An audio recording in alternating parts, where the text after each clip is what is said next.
Post-workout protein. Does it matter?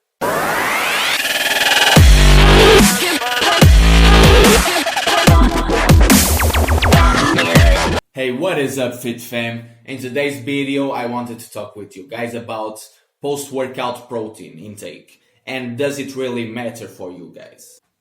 And this theme in itself is actually a very interesting one, because this was actually the first myth that I debunked when I started researching fitness for myself. And back then I was really proud of myself, because I was like, damn, now I know something that everyone else, almost everyone else thinks it's true, but it's actually a myth. And I felt really, really smart, you know. And now I see this Jeremy Ethier's video and he's like, psh, no, you know nothing, peasant.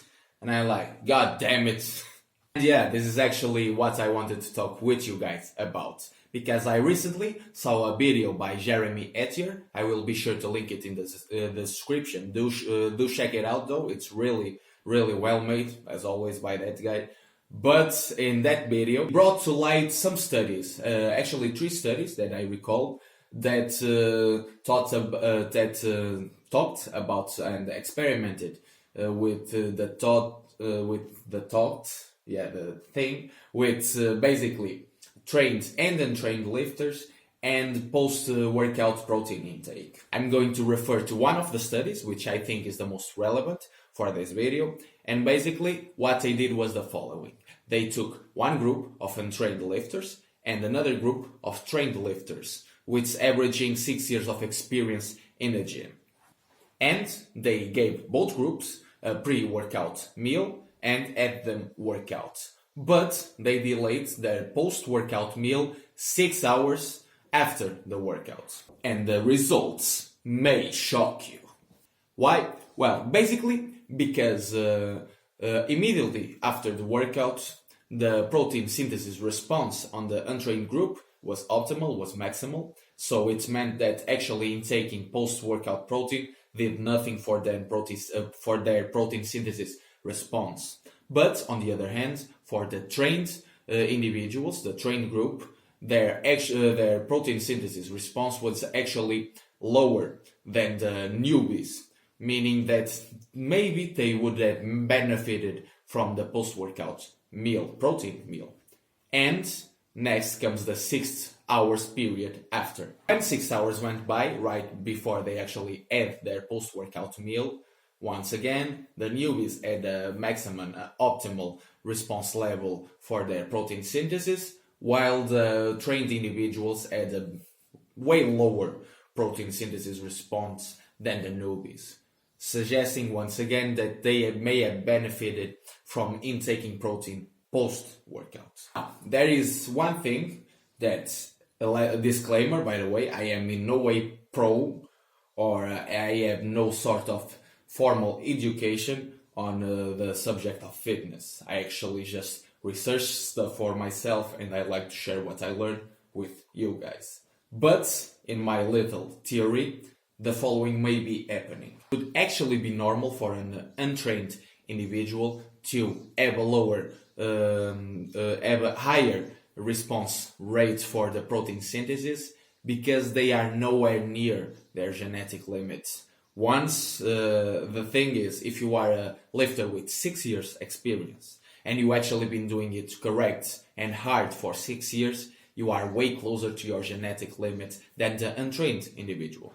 Meaning that it really is to be expected that the untrained individual will have a higher response for protein synthesis than the response rate for protein synthesis than the trained individuals, the experienced individuals, because this group, the untrained group, will put on more muscle mass, doing the same thing, actually doing less than the experienced group, because one is way closer to the genetic limits and the other hasn't done anything. They will basically just grow muscle from looking at weights, you know. But now, does this mean that there is no validity to these studies?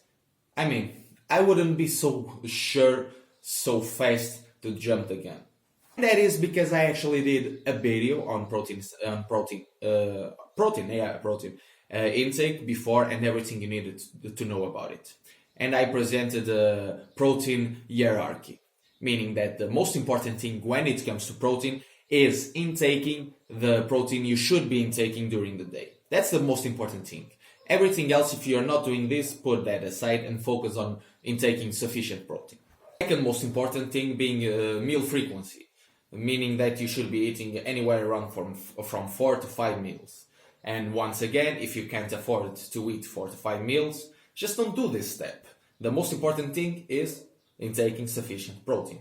If you can do it to optimize your gains, eat 4 to 5 times a day, meals with good amounts of protein in order to tap on the potential to build muscle at those different times of the day. And the least important thing in the totem pole was actually protein timing and eating protein after your workout. Meaning that protein timing and post-workout protein for sure will actually have significance. But is it big significance? Is it huge gains? Probably not, okay? But if you are experienced, it takes nearly no effort to actually start incorporating some protein after you work out. I myself worked out and work out at night. It's when I am more used to, it's when I have more time to do it. So usually I have a little bit of a meal, I work out, and I eat again before I go to bed because I don't like going to bed hungry. So it's not really something that's going to be require you to do a lot of work. It's a post-workout shake or a post-workout meal, some chicken and broccoli or whatever you like before you go to bed. Basically, that's it. I just wanted to say that for beginners, the anabolic window is still just a myth. For more experienced lifters, it might have some truth.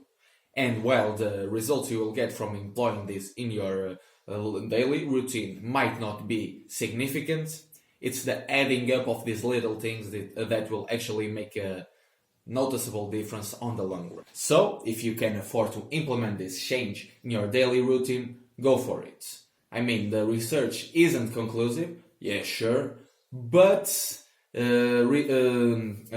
research takes a long time to actually catch up to the current stage of fitness because research takes a lot of time.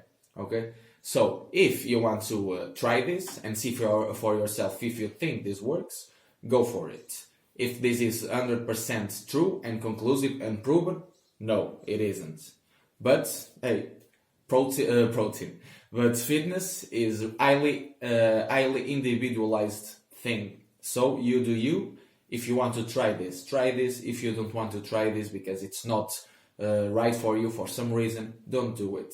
The main important thing is to actually intake enough protein. So yeah guys, this is it. If you like this video, comment, like, subscribe, and I will see you in the next video. Peace.